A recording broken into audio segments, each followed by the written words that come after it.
यहां पर हम क्या करने जाएंगे, यहां पर मैं दो क्वेश्चन पैरेलल में रखूंगा जिससे कि आपको चीजें बेहतर तरीके से समझ में आए।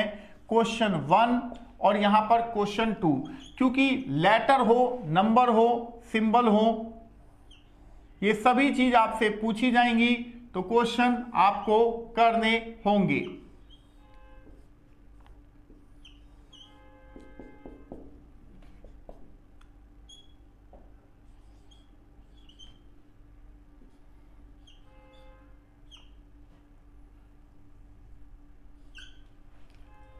अब मैंने यहां पर क्या किया,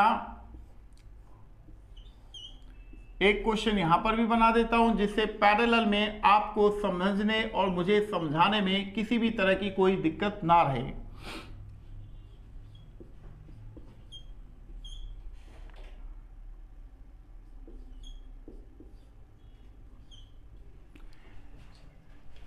तो यहां पर हम क्या कर रहे हैं, क्योंकि देखो जब दो डाइस का क्वेश्चन होगा तो इन तीन क्वेश्चनों में से ही कोई एक क्वेश्चन आपसे पूछा जाएगा, इस चीज को आप ध्यान रखेंगे, ठीक है। तो यहां पर मैं क्वेश्चंस के ऑप्शंस लिख दे रहा हूं जिससे कि आप ये बता सकें कि क्या पूछा जा रहा है, ठीक है।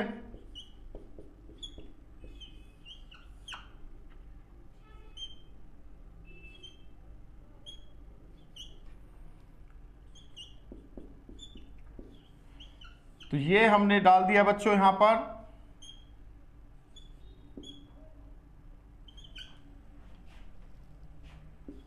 अब इसी तरह यहां पर भी हम डाल देते हैं।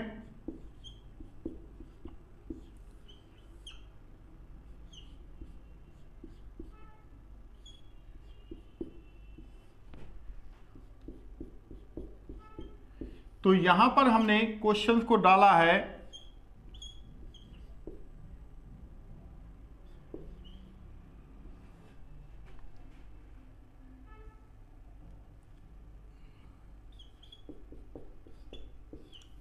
तो ये आपके सामने क्वेश्चन आ चुके हैं। अब जैसे अगर मैं आपसे पूछूं क्वेश्चन नंबर 1 में, तो कि पहले तो ये बताइए कि डाइस के क्वेश्चन को सॉल्व कैसे किया जाता है। सबसे पहली बात तो यही आ जाता है कि डाइस के क्वेश्चन को सॉल्व कैसे किया जाएगा।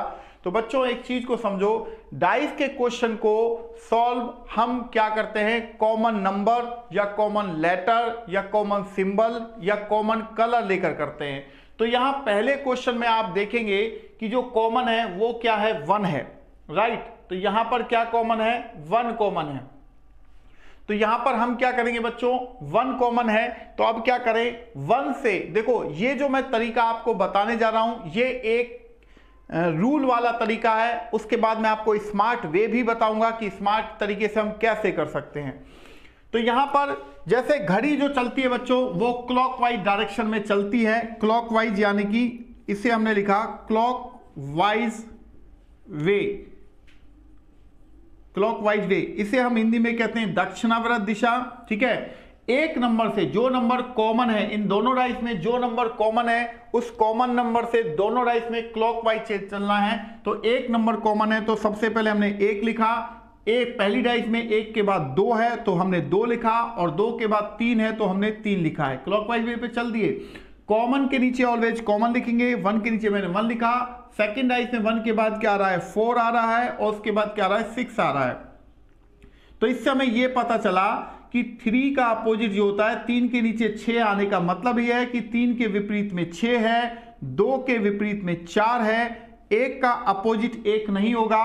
कॉमन नंबर के अपोजिट में वो नंबर यानी कि जो छठा नंबर होता है या छठा लेटर होता है या छठा सिंबल हो सकता है या छठा कलर हो सकता है वो आता है। तो 1 से लेके 6 नंबर तक में एक नंबर नहीं आया था 5, तो यहां पर हमने उसको डाल दिया 5, ठीक है।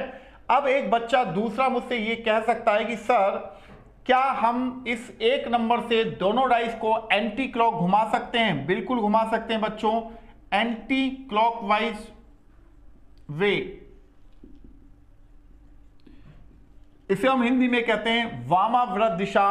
एक नंबर से आप दोनों डाइस में एंटी क्लॉक चलेंगे, पहली डाइस 1 3 2, सेकंड डाइस 1 6 4। तो यहां पर भी आप देखेंगे कि 2 का अपोजिट 4 ही आ रहा है, 3 का अपोजिट 6 ही आ रहा है, तो 1 का अपोजिट 1 नहीं होगा, 5 होगा।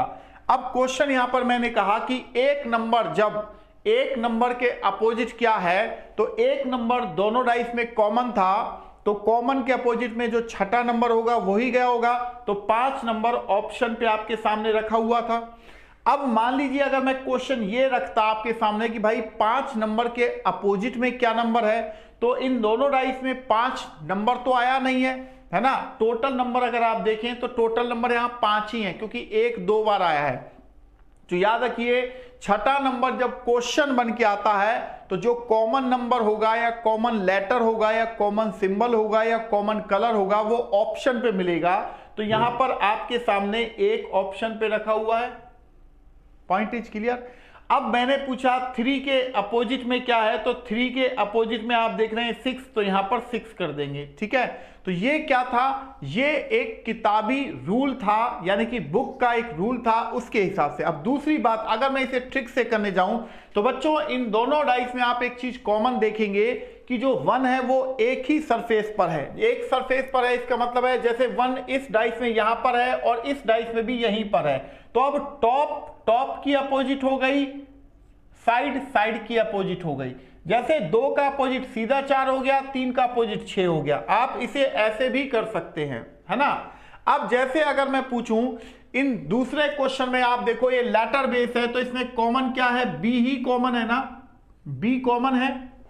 ठीक है, अब बी आप चाहें तो इसे क्लॉक या एंटी क्लॉक दोनों में से किसी तरीके से भी कर सकते हैं, अगर आप रूल से करना चाहते हैं। और अगर आप डायरेक्ट करना चाहते हैं तो आप देखिए कि बी दोनों डाइस में आया है, इसका मतलब है कि बी कॉमन लेटर है। तो बी के अपोजिट में देखो, बी के अपोजिट में ए और सी हो नहीं सकते और डी और ई भी नहीं हो सकते, क्योंकि वो उसके पड़ोसी नंबर हैं। इसका मतलब यह है कि जो छठा लेटर है वो आपको ऑप्शन पे मिलेगा, तो बी के अपोजिट में एफ यहां ऑप्शन पे रखा हुआ था। क्लियर। अब अगर मैं पूछता कि एफ का अपोजिट कौन सा लेटर होगा, तो बी इन दोनों डाइस में आया था, तो बी कॉमन था, तो यहां पर बी ऑप्शन में रखा हुआ है। ठीक। और दूसरी बात, ए के अपोजिट क्या है, अब बी दोनों डाइस में टॉप पर ही बैठा हुआ है, तो अब ए का अपोजिट सीधा डी हो गया और सी का अपोजिट क्या होता है, ई होता है। तो ए का अपोजिट पूछा है तो डी आपके सामने यहां आंसर लग जाएगा बच्चों।